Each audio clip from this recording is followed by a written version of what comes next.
Hi friends, welcome back to PF education Telugu.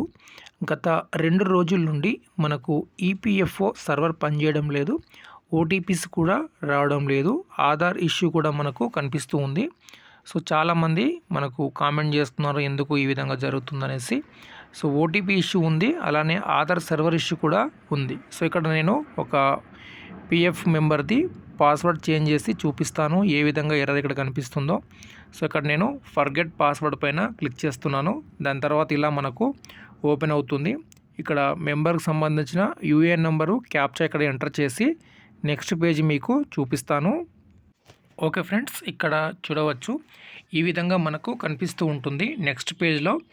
So temporary problem at Aadhaar service, please try after some time అని మనకి ఈ విధంగా కనిపిస్తుంది.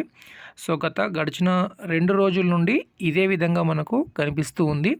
So ఇలా కనిపించినట్లయితే మనము పిఎఫ్ పాస్వర్డ్ చేంజ్ చేయడం కానీ, పిఎఫ్ని అప్లై చేయడము, పిఎఫ్ ట్రాన్స్ఫరు అంటే ఓటీపీ ద్వారా చేసేటటువంటి సర్వీసులు ఏవి కూడా మనము చేయలేము.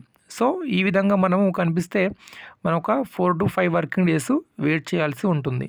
ఈపీఎఫ్ఓ వెబ్సైటు గతంలో కూడా ఇదే విధంగా వర్క్ చేస్తూ ఉంటుంది. సో అంటే ఏంటంటే దేశవ్యాప్తంగా ఉన్నటువంటి ఈపీఎఫ్ఓ మెంబర్స్ ప్రతిరోజు లాగిన్ అవుతూ ఉంటారు కాబట్టి ఏదో ఒక సర్వర్ ఇష్యూ అనేది వస్తూ ఉంటుంది. దాని తర్వాత ఒక 4-5 వర్కింగ్ డేస్ తర్వాత ఆటోమేటిక్గా ఆ గ్లిచెస్ అనేది వెళ్ళిపోతుంది. మళ్ళీ మనము పిఎఫ్ అకౌంట్లోకి లాగిన్ అవ్వడం జరుగుతుంది. ప్రస్తుతం మనకు ఓటీపీ సమస్య ఉంది కాబట్టి ఒక 2 నుంచి 3 రోజులు వెయిట్ చేసి మళ్ళీ మనము రీట్రై చేయాలి. వీడియోకి లైక్ చేయండి, సబ్స్క్రైబ్ చేయండి. ధన్యవాదాలు.